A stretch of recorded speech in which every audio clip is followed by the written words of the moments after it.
आज हम बात करेंगे एंड्रोजेनेटिक एलोपेशिया और एलोपेशिया एरिएटा के बारे में। ये दोनों बहुत ही अलग कंडीशंस हैं। एंड्रोजेनेटिक एलोपेशिया को मेल पैटर्न बॉल्डनेस भी कहते हैं। ये उस तरह की बॉल्डनेस होती है जो कि फैमिली में रन करती है। जैसे कि हमें नाम से ही पता चल रहा है एंड्रोजेनेटिक, जेनेटिक मीन्स जीन्स।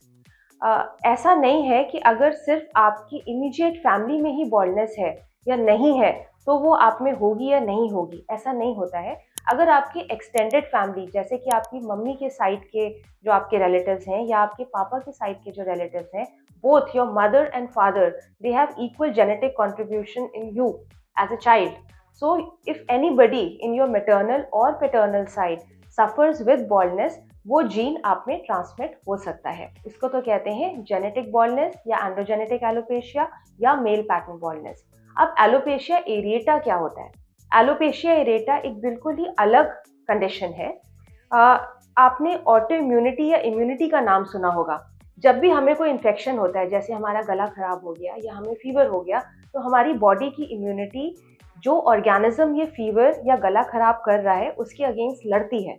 और अगर हमारी इम्यूनिटी स्ट्रांग है तो हम इस डिजीज को ओवरपावर करके इस डिजीज से क्योर हो सकते हैं. यही इम्यूनिटी जब आपकी खुद की बॉडी के अगेंस्ट हो जाए, बॉडी मतलब अगर आपके बालों के रूट्स के अगेंस्ट हो जाए, जिसको ऑटो इम्यूनिटी कहते हैं, तो ये एलोपेशिया एरिएटा कर सकता है. ये बिल्कुल अलग है, इसका कोई जेनेटिक कंपोनेंट नहीं होता है. एलोपेशिया एरिएटा की सबसे अच्छी बात ये होती है कि ये अगर आपको हो जाए तो आप इससे अपने आप 1 या 2 सालों में, या हो सकता है जल्दी कुछ महीनों में ही क्योर हो सकते हैं, क्योंकि आपकी इम्यूनिटी जो आपके बालों के अगेंस्ट हुई है, थोड़े दिनों में वो इम्यूनिटी बिल्डअप होकर आपके बालों के अगेंस्ट नहीं काम करती है और वो नॉर्मल काम करने लगती है. तो मोस्टली ऐसे कंडीशंस में सेल्फ क्योर हो जाता है.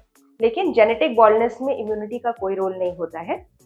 दूसरी बात यह है, अगर हम प्रेजेंटेशन की बात करें कि ये दिखता कैसे है, तो एलोपेशिया एरिएटा में आपके बालों पर, सिर के बालों पर या आपके बियर्ड पे ऐसे छोटे छोटे पैचेस हो जाएंगे बॉल्डनेस के. ऐसे यहाँ ऐसे अलग अलग जगह पैचेस हो सकते हैं.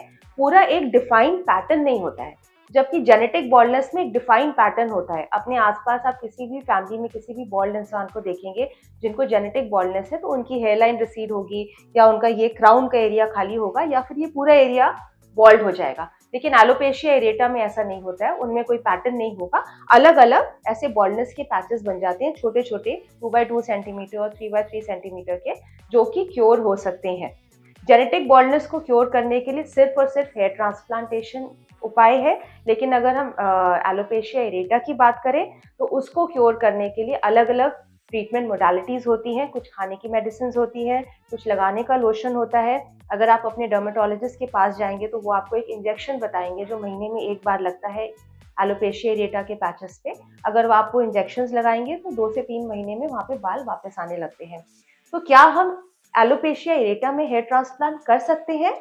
जनरली नहीं करते हैं, लेकिन वो एलोपेशिया एरिएटा के पैचेस जो 2 साल से ज़्यादा आपके स्कैल्प या बियर्ड की एक ही जगह में हैं, जो ना बढ़ रहे हैं ना क्योर हो रहे हैं, तो उनमें हम हेयर ट्रांसप्लांट कर सकते हैं.